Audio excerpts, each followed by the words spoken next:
ठीक है। तो हम लोगों ने कल एडमिन पैनल समझ लिया था सारा। आज हम लोग जो हमारी थीम है उसका कस्टमाइजेशन के बारे में समझेंगे। ठीक है। तो जो हमारा जिस वेबसाइट को देख के हम लोग बना रहे थे, देसी हार्ट ऑनलाइन, वो जो है टेस्ट के लिए था, 3 महीने पूरा हो गया तो वो बंद कर दिया है। अब वो साइट नहीं मिलेगी, बट हाँ इसमें आपको काफ़ी कुछ मिल जाएगा, समझ में आ जाएगा कैसे क्या है। तो जब हम ऑनलाइन स्टोर पे जाएंगे, थीम पर क्लिक करेंगे, पेजेस आपको पता लग गया है। ठीक है। इसमें एक चीज़ शायद और रह गया है, सेटिंग का रह गया है। चलो पहले सेटिंग का क्लियर कर देते हैं, फिर उसके बाद आगे बढ़ते हैं। ठीक है।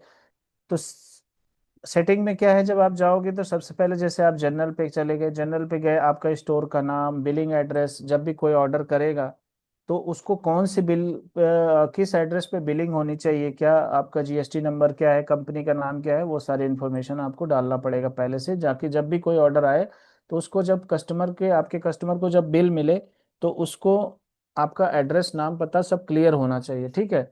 आप किस करेंसी में वेबसाइट बनाना चाहते हैं वो आपको यहाँ से चेंज करेंसी करके आप कर सकते हैं। सारे हैं, अगर आप यूएसडी में चाहते हो, आईएनआर में चाहते हो, जिस भी करेंसी में आप चाहते हो उस तरह से आप कर सकते हैं यहाँ पर। ठीक है ना। आपका जो बैकअप रीजन क्या है, ये यूनिट क्या है, आपके जो प्रोडक्ट्स हैं, ये सारी चीज़ें आप सेलेक्ट करोगे, आपके प्रोडक्ट किस में है, मेट्रिक सिस्टम क्या है उनका। ठीक है ना। किलोग्राम में है, ग्राम में है, कैसे। ठीक है। टाइम जोन कौन सा है आपका, हमारा जो है कलकत्ता का होता है तो वो लिया जाता है। ऑर्डर आईडी है आपका, प्रीफिक्स सफिक्स क्या होता है, जैसे ऑर्डर से पहले, ऑर्डर के बाद में क्या ऐड होना चाहिए, वो चीज़ हम यहाँ से लेते हैं।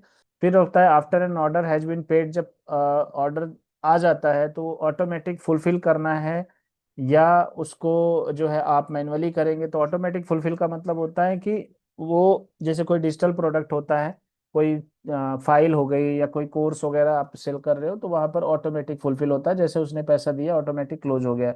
लेकिन मैनुअली में क्या होता है कि ऑर्डर आया, फिर आप उसको रिव्यू करेंगे कि वो ऑर्डर सही है या नहीं है, गलत आदमी ने तो नहीं किया था। ज्यादातर इंडिया में जैसे कैश ऑन डिलीवरी आता है। ठीक है। तो उस केस में ये चेक करना होता है कि भाई जिस एरिया से ऑर्डर आया है उस एरिया पे आप डिलीवर करोगे कि नहीं करोगे, तो ताकि आप कैंसिल कर सकें उसको। ठीक है।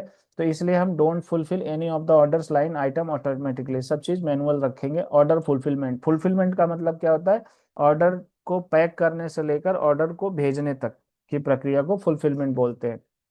आप कह रहे automatically archive the order will be remove from your list of open order. ये जैसे आपके पास ऑर्डर आता है तो वो ओपन ऑर्डर में आ जाता है कि भैया आपको ये भेजना है, तो जैसे ही आप उसमें शिपिंग डिटेल वगैरह डालोगे वो ऑटोमेटिक अर्काइव हो जाएगा, मतलब एक ठंडे बस्ते में चला जाएगा कि हाँ जी इसका काम हो गया है। ठीक है ना। उसके बाद आता है आपका जैसे जो मेटा फील्ड वगैरह है, ये छोड़ दो, इसका तो कोई खैर अभी आपको इतना कोई मतलब नहीं है, बट ठीक है इसको छोड़ देते हैं अपन। हाँ, आपको जैसे कोई ब्रांड है, आप अलग अलग तरह से ब्रांड बनाते हैं या कोई आपकी कलर थीम वगैरह चूज करना है तो उस हिसाब से आप यहाँ से मैनेज कर सकते हैं। इसमें आप अपना लोगो डाल सकते हैं, डिफॉल्ट है वो, स्क्वायर में क्या है, आपके कलर थीम क्या है। ठीक है। आपकी वेबसाइट के अगर कलर थीम क्या है बाय डिफॉल्ट, तो वो सारी चीज़ें आप यहाँ से ऑलरेडी सारा सेट कर सकते हैं। ठीक है ना। वैसे ये बहुत कम जरूरत पड़ती है आपको, अगर कोई फेसबुक का लिंक है तो आप यहाँ से फेसबुक का लिंक लगा लो आप। ठीक है ना। जैसे हमने बस हैश लगा देता हूँ, उसके बाद मैं लगा देता हूँ इंस्टाग्राम का, तो अभी इंस्टाग्राम पे लगा देता हूँ। ठीक है, ये लगा दिया। ठीक है ना। इंस्टाग्राम में भी ऐसे लिंक लगा दिया। ठीक है। तो ये हम पहले से ही सेव करके रख लेते हैं, इसके बाद हम यहाँ पर जो भी काम करेंगे सेव कर देंगे। तो ये सब चीजें ना, जब हम स्टोर को ओपन करते हैं तो ये बेसिक सी चीजें होती हैं जिनकी हम तैयारी करते हैं। सिर्फ स्टोर बनाना नहीं होता, स्टोर बनाने से पहले उसकी तैयारी करना भी होता है। फिर उसके बाद आता है प्लान। प्लान का मतलब क्या होता है, शॉपिफाई क्या है, ये सब्सक्रिप्शन मॉडल सॉफ्टवेयर है ई कॉमर्स का। ठीक है।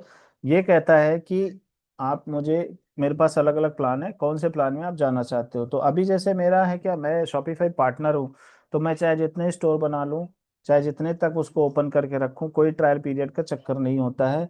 तो इस केस में मैं क्या करूँगा, मैं अपने जो भी हम जिस कस्टमर के लिए काम करते हैं हम उसको देंगे, पूरा एक्सेस दे देंगे। ठीक है। अब इसमें देखो अलग अलग प्लान है, $36 का, $105 पर मंथ का, $399, $2300। ठीक है ना। इस तरह से अलग अलग है, $89, अलग अलग प्लान है। तो जो प्लान ज्यादातर लोग 39 यूएसडी वाला लेके चलते हैं। ठीक है ना। इंडिया में अलग प्लान है, ये यूएसडी के हिसाब से चल रहा है, यूएस के हिसाब से चल रहा है, लेकिन इंडिया में अलग सिस्टम होता है। इंडिया में है शुरू के 3 महीने 30 रुपए, ठीक है, उसके बाद फिर आपका 2,500-3,000 रुपए का प्लान आ जाता है, ठीक है ना। तो ये जब आप पूरी वेबसाइट आपकी रेडी हो जाती है, उसके बाद आप पेड प्लान में जाते हैं, वहां पर आपको बहुत सारी फैसिलिटीज मिलती हैं। आप अपना डोमेन ऐड कर सकते हैं, जैसे अभी अगर आप देखोगे इसका डोमेन का नाम क्या है, RSS टेस्ट प्रोजेक्ट MyShopify.com। तो ये शॉपिफाई वालों का आ रहा है, आप चाहोगे कि भाई आपका अपना खुद का आए, तो उस केस में फिर आपको चाहिए होता है डोमेन कनेक्शन, और डोमेन कनेक्ट तभी होगा जब आप पेड प्लान में जाएंगे, ठीक है। फिर आ जाते हैं बिलिंग में, ठीक है। अब बिलिंग साइकिल में क्या है कि आपकी जो बिलिंग साइकिल क्या है, कब आपने कितने पेमेंट किया, जैसे 22 जुलाई को मैंने ये क्रिएट किया था, पेमेंट स्टेटस दिखा रहा पेड, कितना, 0। तो जब भी आप जितना पैसा देंगे वो यहाँ आएगा, पेड, ओपन, रिफंडेड, जितने भी स्टेटस हैं वो सारा यहाँ पर शो करेगा, ठीक है। जो भी आपके सब्सक्रिप्शन प्लान होंगे वो सारे यहाँ पे शो करेंगे। अगर आपको पेमेंट मेथड ऐड करना है तो आप किस क्रेडिट कार्ड से पे करेंगे, डेबिट कार्ड, नेट बैंकिंग, तो अपने क्रेडिट कार्ड डिटेल वगैरह यहाँ पर डालेंगे और पैसा ऑटोमेटिक कटता रहेगा। ये बिलिंग डिटेल आपके स्टोर के लिए है, ध्यान रखिएगा।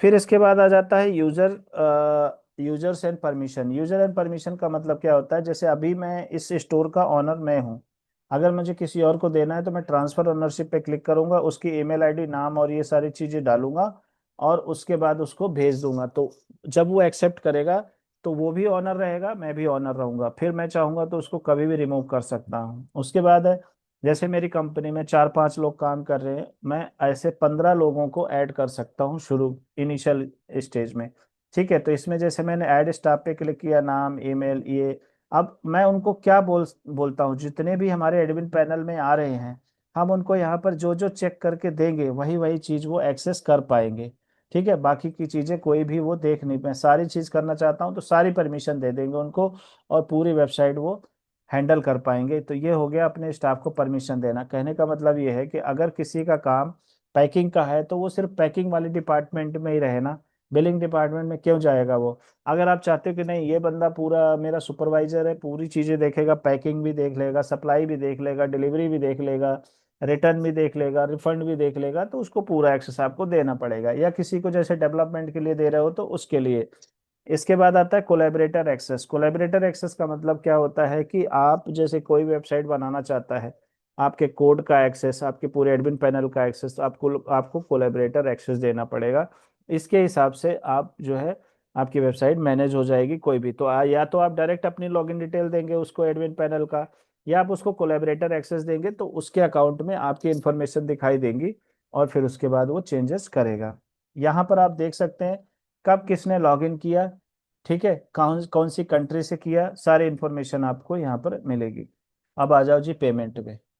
अब पेमेंट में क्या है कि आप, अभी हमने जो पेमेंट पहले बिलिंग सिस्टम में समझा सीखा, उसमें यह सीखा कि हम पैसा कैसे देंगे, लेकिन अब हम ऐड करेंगे कि जब कोई माल खरीदेगा तो वो किस मेथड से कस्टमर पेमेंट करेगा। तो अगर आप इंडिया में हो तो रेजर पे एक कंपनी है, सीसी एवेन्यू है, एबीएस है, ऐसे बहुत सारी कंपनी है, उनके जरिए आप पैसे लोगे। अगर आपको बाहर से पैसे लेने हैं तो PayPal.com है, वो पेपाल कंपनी, उसका पेमेंट गेटवे आप लगाओगे तो एक्टिवेट करोगे। अगर आपको कोई वैसे करना है, जैसे चूज प्रोवाइडर पे क्लिक किया मैंने, अब यहाँ से हम जो भी हमारी कंपनी होगी वो, जैसे स्ट्राइप हो गया, ये अलग अलग कंपनियां हैं, ठीक है, पैनियर हो गया, ये रेजर पे जो इंडिया में चलता है उसके लिए हो गया। तो ये चीजें हम करेंगे। तो जब भी हम पेमेंट गेटवे लगाते हैं, ध्यान रखना, हम उस वो कंपनी हमें कुछ डिटेल देती है हमारे एक्सेस के लिए, ठीक है। तो वो डिटेल जब हम डालेंगे तभी हमारी वेबसाइट पे वो कनेक्ट हो पाएगा। तो जब आप कोई भी पेमेंट करते हैं वेबसाइट पे, आपने अमेजोन पे भी देखा होगा या हर जगह देखा होगा, तो एक लास्ट में जब चेकआउट करते हो तो वो बोलता है भैया पेमेंट डिटेल दो, अपना debit card, credit card, net banking या यूपीआई आईडी दो, तब फिर मैं आपको आगे परमिशन दूंगा, ठीक है। उसके बाद है मैनुअल पेमेंट मेथड है। अच्छा, ये जो पैसा भी है ऑटोमेटिकली चेकआउट हो जाए, automatically when the entire order is fulfilled manually, तो ये automatically checkout. Capture payment when an order is placed. Capture का मतलब क्या होता है कि बंदा जब पैसा देता है तो वो पेमेंट गेटवे कंपनी पे जाता है, ठीक है। पेमेंट गेटवे कंपनी कहती है कि भैया जब तुम मुझे परमिशन दोगे कि मैं तुम्हारा पैसा तुम्हारे बैंक में डालूं, तभी मैं डालूंगा, नहीं तो नहीं डालूंगा, मैं रखे रहूंगा, और कहोगे तो मैं वापस कर दूंगा। तो हमने यहाँ पर सेट कर दिया automatically at checkout capture payment when order is placed. हमने कहा कि भैया जब बंदा वापस ऑर्डर कर देना तो उसको कैप्चर कर लेना, पैसे ले लेना, ठीक है, ऐसा नहीं कि आप उसको होल्ड करके रखो। ठीक है, तो इस तरह से हमारे पेमेंट कैप्चर होती हैं और कैप्चर होके फिर हमारे बैंक में जाती है। उसका भी कुछ टाइम पीरियड होता है, कुछ टाइम के बाद वो, जैसे 2 4 6 दिन लग जाता है, किसी का बिलिंग साइकिल होता है, तब पेमेंट आपकी आपके अकाउंट में जाती है। फिर आ जाता है cash on delivery. Cash on delivery जैसे आपको हर वक्त एक फ्लेक्सिबिलिटी देना पड़ेगा, कस्टमर को सुविधा देना पड़ेगा कि भैया आप चाहे डायरेक्ट पे कर सके, लेकिन इंडिया में क्या है, लोग विश्वास नहीं करते हैं और चीटिंग भी बहुत लोग करते हैं। तो इसलिए इंडिया में 90% से ज़्यादा लोग ऑर्डर कैश ऑन डिलीवरी कहते हैं, जब सामान मेरे सामने आ जाएगा तब मैं पैसे दूंगी या दूंगा। ठीक है, तो हम कैश ऑन डिलीवरी इनेबल कर देते हैं।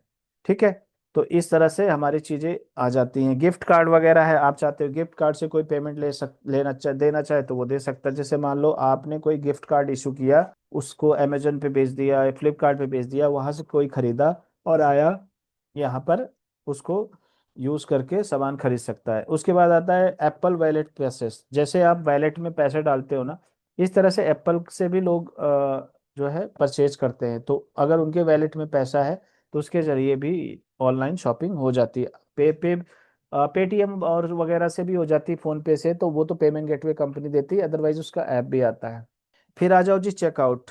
चेकआउट है तो आपको चेकआउट कैसे करना है, जैसे अगर आप यहाँ पर देखो, अगर कोई भी एक प्रोडक्ट है तो ये चेकआउट जब हम करते हैं, मान लो जैसे मैंने बाय इट नाउ पे क्लिक किया, यहाँ पे आ गए, ये हमारा क्या है, चेकआउट है।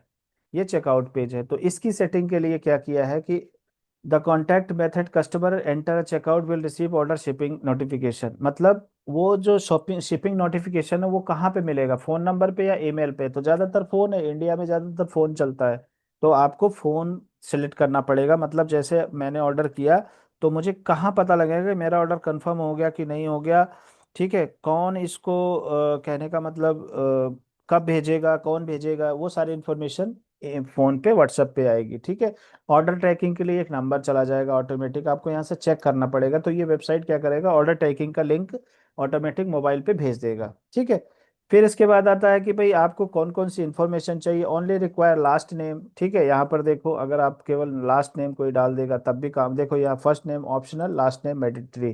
ठीक है, फिर उसके बाद require first name and last name, require कर दोगे तो दोनों हो जाएगा, अगर मैं इसको करके सेव कर दूंगा दोनों मैंडेटरी हो जाएंगे। देखो, ये देखो ऑप्शनल हट गया ना, दोनों मैंडेटरी, बिना इसके ऑर्डर प्लेस ही नहीं होगा। ठीक, तो ये सारी सीटें। कंपनी नेम चाहिए कि नहीं चाहिए, डोंट इंक्लूड, कंपनी नेम जरूरी नहीं है।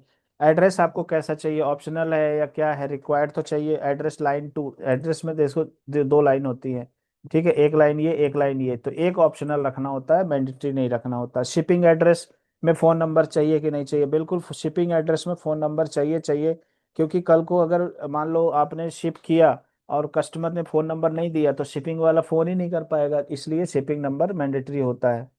इसके बाद देखो यहाँ पर आपको एक ऑप्शन आएगा, सेव दिस इंफॉर्मेशन, ये सारी चीजें। अच्छा, जो मार्केटिंग कर पाए, तो आपको क्या, जैसे अगर आप यहाँ से इसको करोगे तो मार्केटिंग के पॉइंट ऑफ व्यू से ये आपका डेटा सेव कर लेगा और शायद वहां से परमिशन भी मांगेगा। मैं इसको इनेबल करके रिफ्रेश कर देता हूँ। देखो, ये देखो, ईमेल में विद न्यूज एंड ऑफर्स, इसका मतलब ये कि आप उसको परमिशन दे रहे हैं, इसको कस्टमर को ऑप्शन दे रहे हैं कि भैया जब कोई न्यूज या ऑफर आए तो मुझे बता देना। जैसे आप दुकान पे जाते हो, सामान खरीदते हो, उसको बोलते हो मेरा नंबर लिख लो, कल को कोई ऑफर आता है तो मुझे बता देना। तो अगर आपको बिना पूछे कोई ईमेल या फोन भेजता है तो इसका मतलब है कि क्राइम होता है। ये यूएस में इस चीज को क्राइम माना जाता है। इंडिया में तो सारे नियम कानून जेब में लेके चलते हैं लोग बाग। ठीक है, लेकिन यूएस वगैरह में बहुत स्ट्रिक्ट एक्शन है इन सब चीज़ों पे। ठीक है, तो आप अगर अपना नंबर अलाउ करेंगे तो आपको मार्केटिंग ऑफर आएगा, नहीं तो नहीं आएगा। तो आप यहाँ से इनेबल डिसेबल कर सकते हैं। ठीक है, इसके बाद आ जाता है आपका शो टिपिंग ऑप्शन। एक मिनट छोड़ दो इसको। Abundant checkout. अबंडेंट चेकआउट का मतलब है बंदा चेकआउट पे आया और उसके बाद खरीदा नहीं, तो इसके बाद अगर उसने ईमेल आईडी दे दिया, फोन नंबर दे दिया, तो हमारा जो है ये जो सॉफ्टवेयर है, ये हमारा 1 घंटे बाद, 6 घंटे बाद, 10 घंटे बाद, जो भी आप सेट करोगे, आप वो रिमाइंडर भेजेगा कि भैया देखो ये आपने ऑर्डर करने की कोशिश किया था, ऐड टू कार्ट करके रखा हुआ है, जल्दी करो नहीं तो ये ऑफर चला जाएगा और इसको आप जल्दी से परचेज कर लो। तो ये उन्हीं को आएगा जो ईमेल सब्सक्राइबर होंगे। ठीक है, उसके बाद है चेकआउट लैंग्वेज। जो ये लैंग्वेज है, ये किस लैंग्वेज में होगा, तो आप यहाँ से इंग्लिश या जो भी है आप चेंज कर सकते हैं। एड्रेस कलेक्शन है, ऐड टू कार्ट लिमिट लगा सकते हैं, इसकी कोई जरूरत नहीं, चेकआउट नहीं, बस इतना करके सेव कर देना। तो ये है चेकआउट को सेटिंग करना।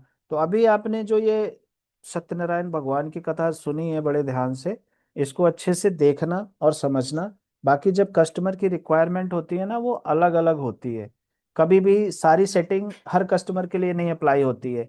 कोई कस्टमर कुछ बोलेगा, कोई कस्टमर कुछ बोलेगा। लेकिन हाँ, इसमें आप ये मान के चलो 90% जो है चीजें कवर हो जाएंगी जो कस्टमर की रिक्वायरमेंट होगी। ठीक है ना। तो उस केस में आपको क्या करना है, कस्टमर से इंफॉर्मेशन लेना है।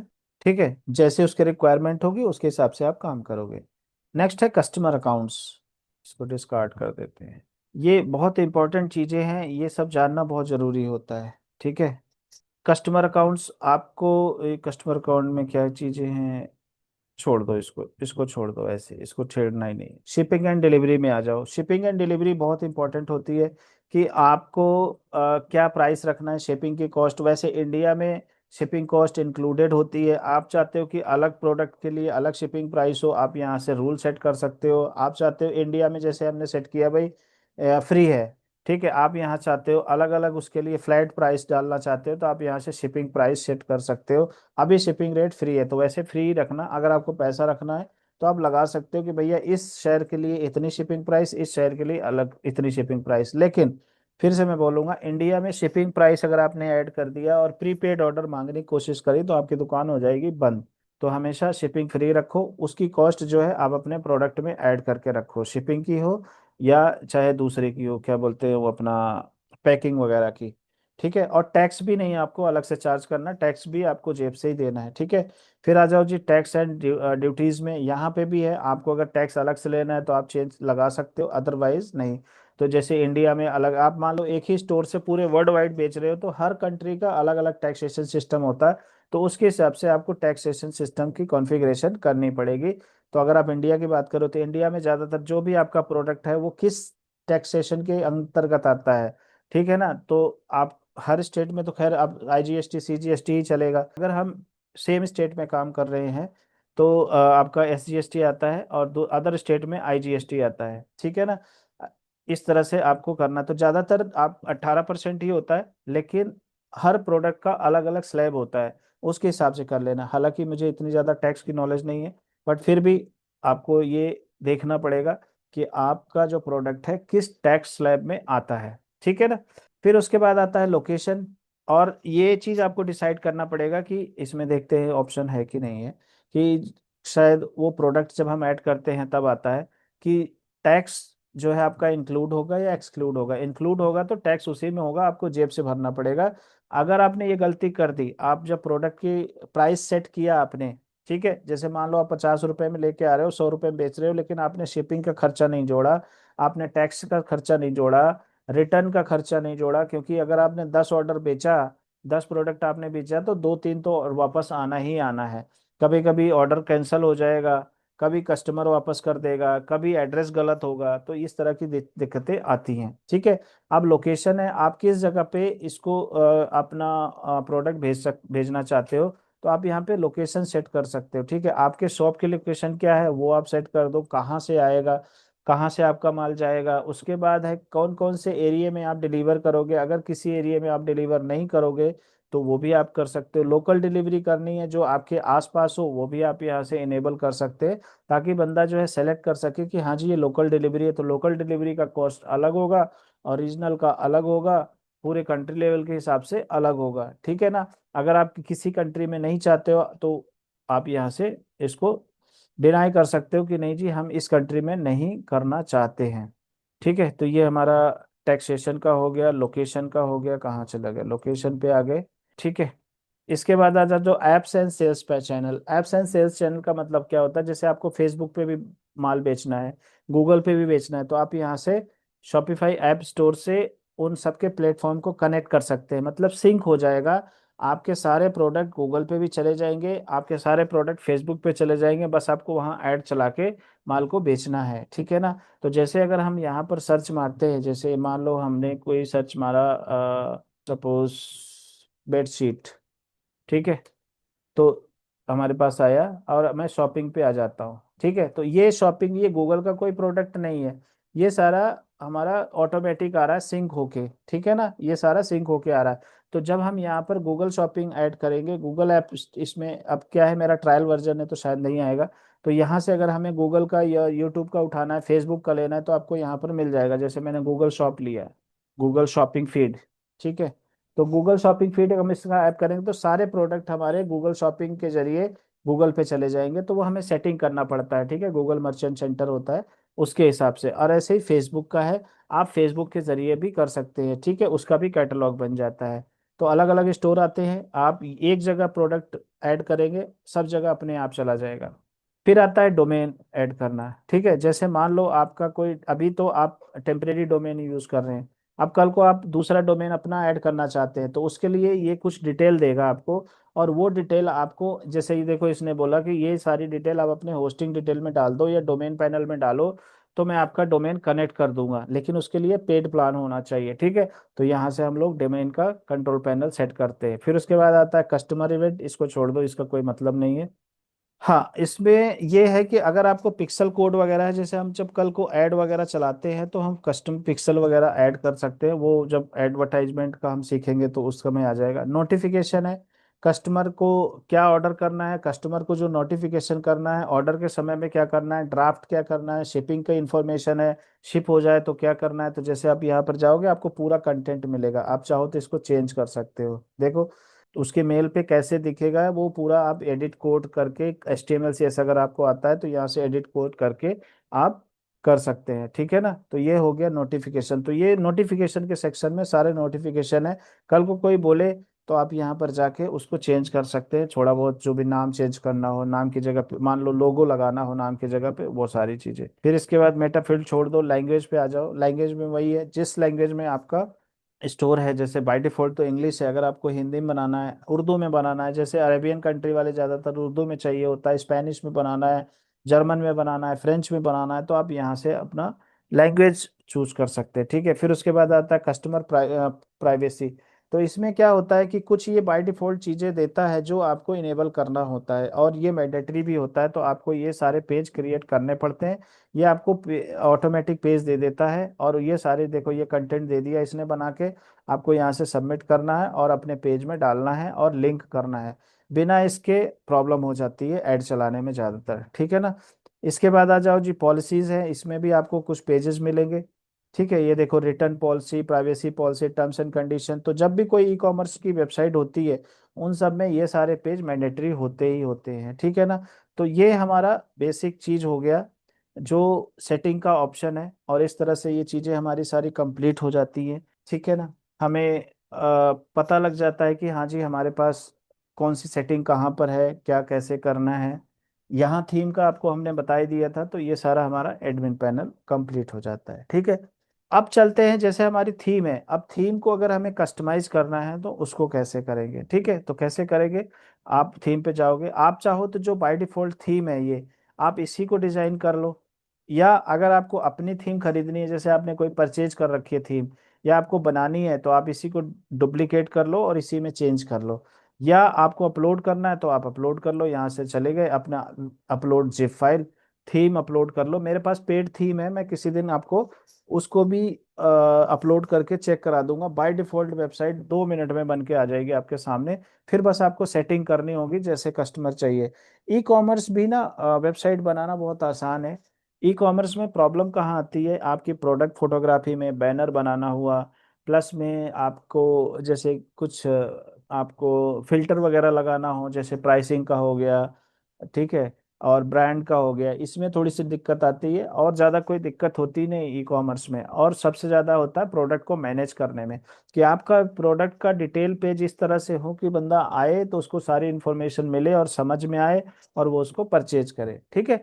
तो यहाँ पर जब आप जाते हो थीम पे, आपका थीम आ गया, तो आप एक देखो कस्टमाइज है, दूसरा यहाँ पे 3 डॉट है, एक है प्रीव्यू, मतलब जिससे आपको पता लगेगा कि आपकी वेबसाइट कैसे दिखती है। जिस भी थीम को देखना है तो आपको यहाँ से पता लग जाएगा कैसे दिखेगी।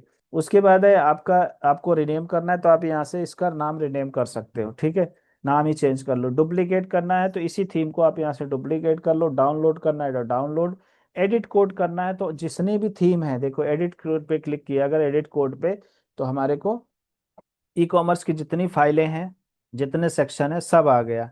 आप यहाँ से चेंज कर सकते हो, लेकिन इसको अभी छेड़ना नहीं जब तक आपको पता ना लग हो। तो ये क्या होता है, इसका फाइल एक्सटेंशन ज़्यादातर डॉट लिक्विड होता है। ये जो है इसकी जो प्रोग्रामिंग कोड होती है ROR, जिसको बोलते हैं रूबी ऑन रेल। बट इसका रिश्ता नाता जो मेन जड़ है वो HTML CSS ही है। ठीक है ना, बिना HTML CSS JS के कुछ भी नहीं होने वाला। ये चीज़ ध्यान रख लेना, ठीक है ना। तो ये आप हर जगह आपको मिलेगा, देखो यहाँ पे स्क्रिप्ट वगैरह मिल गया। फिर इसके बाद आप किसी भी पेज पे चले जाओ, जैसे मैं ब्लॉग एक बार इधर आता हूँ, ये जैसे liquid card dot drawer page. रुको रुको रुको, दिखाता हूँ, मैं कोड दिखाता हूँ। ये सारे ROR में आए हैं, देखो इसमें डिव इमेज हर जगह पे, देखो जगह जगह पे HTML CSS आपको इस्तेमाल किया हुआ मिलेगा, ठीक है ना। तो इस तरह से ध्यान रखना, HTML CSS की पकड़ आपने बना ली तो हर जगह काम आएगा, चाहे कोई भी प्लेटफॉर्म हो। तो ये हो गया हमारा अलग अलग सेक्शन का कैसे क्या चीजें हैं, ये हम देखेंगे बाद में धीरे धीरे। अभी हम चलते हैं कस्टमाइजेशन की तरफ, जो हम फ्रंट एंड से कर पाएंगे, ठीक है। तो उसके लिए क्या करना है, आपको कस्टमाइज पे क्लिक करना है। तो मैं ओपन लिंक न्यू टैब पे कर लेता हूँ। अब ये देखो, ये हमारी वेबसाइट है, इसका पूरा ढांचा आपको यहाँ पे मिलेगा। अब कोई भी होम पेज अपने हिसाब से बना सकते हैं, चाहे स्लाइडर लगाना हो, चाहे आपको कोई भी नया सेक्शन ऐड करना हो, तो बिना किसी कोडिंग नॉलेज के आप आराम से कर सकते हो। लेकिन अगर आप प्रोफेशनल वेब डिजाइनर बनना चाहते हो तो HTML CSS JS तो आपको सीखना ही पड़ेगा। अब देखो जैसे यहाँ पर ये सेक्शन है, एक अनाउंस बार का, एक हेडर का आ गया, एक बैनर का आ गया, फिर ये कलेक्शन का आ गया, फिर उसके बाद फुटर का आ गया। तो ये सारी चीजें आप देखो यहाँ, हेडर टेम्पलेट फुटर। हेडर का मतलब ये टॉप हेडर और ये मेन्यू वाला, और टेम्पलेट का मतलब है जिसमें ये बैनर वगैरह आते हैं हमारे, ये फीचर कलेक्शन वगैरह ये सारी चीजें। और फुटर का तो मतलब आपको पता ही है फुटर क्या क्या है। अब इसमें बाय डिफॉल्ट जो थीम बना हुआ है, अब अनाउंसमेंट का मतलब आप देखते हो टॉप सेक्शन में अनाउंसमेंट है, उस पे जाते हैं, एरो पे क्लिक करा। तो हम इसमें क्या कर सकते हैं, अनाउंसमेंट ना बना सकते हैं, इसको रोटेट कर सकते हैं, कोई ऑफर आएगा। जैसे अभी एक ये ऑफर है, ठीक है। अब इस पे सबसे पहले अनाउंसमेंट बार पे क्लिक करते हैं। जब मैंने अनाउंसमेंट बार पे क्लिक किया तो इसकी सारी सेटिंग आ जाती है। इसमें सेटिंग में क्या है कि आप चाहते हो कि हर 5 सेकंड में, जैसे एक दो से ज्यादा अनाउंसमेंट है तो हर 5 सेकंड में ये चेंज होता रहे। इसके अलावा फिर है, आप चाहते हो रोटेट करना, जैसे ना जब आप अभी तो एक है, रोटेट करना चाहोगे तो आप इसको डुप्लीकेट कर सकते हो। यहाँ राइट क्लिक किया 3 डॉट पे, कॉपी डुप्लीकेट रिनेम हाइड, आप चाहते हो इसको हाइड करना तो ये हाइड हो जाएगा। आप इसको चाहते हो अनहाइड करना तो अनहाइड हो जाएगा, मतलब शो हो जाएगा। डिलीट करना तो डिलीट है। और एडिट कोड है, आप इसका चाहते हो, इसको डिजाइनिंग करना चाहते हो तो आप इस पे क्लिक करोगे, देखो ये कोड, एडिट कोड पे गए तो इसकी कोडिंग चेंज कर सकते हो। मतलब इसके अंदर आपको HTML CSS कुछ इंजेक्ट करना हो, कुछ डालना हो अपना, तो आप वो चीजें कर सकते हैं, ठीक है जी। इसके बाद है आप कलर थीम है, आप देखो इसमें कलर थीम ऑलरेडी बने हुए हैं, आप चाहें तो इन्हें कलर थीम को चेंज कर सकते हैं। जैसे मैं ब्लू कलर थीम ले लेता हूं, तो आप देखो ये ब्लू कलर थीम हो गया। आप देखो ये ब्लैक वाला, ब्लैक एंड व्हाइट है। तो ये सारी चीजें आप बना सकते हैं। कहाँ पर, देखो ये थीम सेटिंग में है।